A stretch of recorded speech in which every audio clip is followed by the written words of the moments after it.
Jar Jar is a key to all this. If we get Jar Jar working. Although time has validated the prequel's quality in contrast to their initial backlash, Jar Jar Binks is an aspect that often goes overlooked, with the most attention he'll get being Sith Lord theories, or his idiosyncrasies giving him meme potential, but there's much more than jokes to him, despite him being comedic relief. It's in this video that I'll go into why his role in the prequels was far from a superfluous decision. The first thing to consider is his role as comedic relief, which works both with the film's tone and driving its plot. Something that goes overlooked is how many aspects of Lucas's saga mirror or parallel each other, and as his two films on opposite ends of the timeline. Episodes 1 and 6 are those with perhaps the lightest tone, which makes the Gungans' comedic role and distraction against the Droid Army parallel the Ewoks' similar child appeal and guerrilla tactics against the Empire. In Return of the Jedi's case, this is done for it being a victory after a second act defeat, but in the case of the Phantom Menace, the childish light-heartedness of the Gungans and other aspects are the external light hiding the darkness throughout the galaxy, such as slavery, blockades, and most of all the political machinations of a Phantom Menace, with a friendly public image. Something that could only work in the first episode, in which the galaxy was at its most peaceful, before the decline from the decadency hidden behind the grand aesthetics. For Jar Jar's place in the comedic tone in particular, his wacky antics are at times helpful in advancing the plot. His meeting with Qui-Gon brings the latter to Otoh Gunga, and that brings them to Feed, which was far more natural than if the Trade Federation landing ship they were on conveniently landed right in Feed.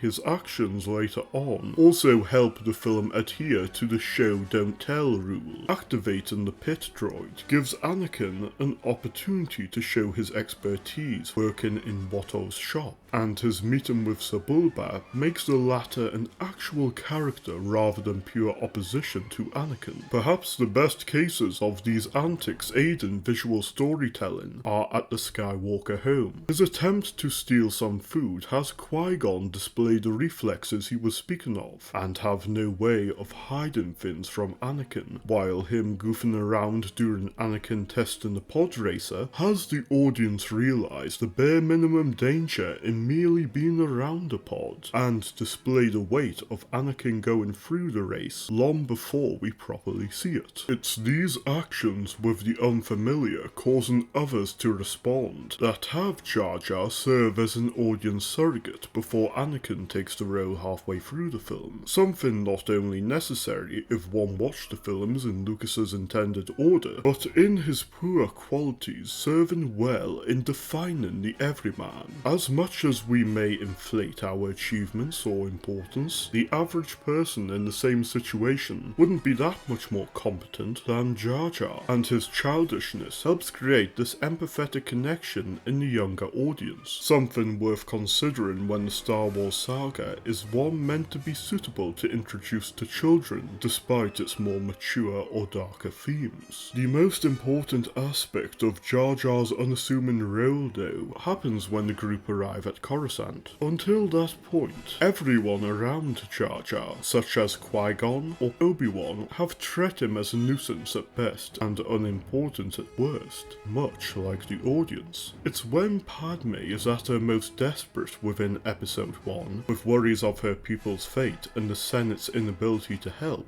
that Jar Jar mentions the Gungan army. Gungans not dying without a fight. We are warriors.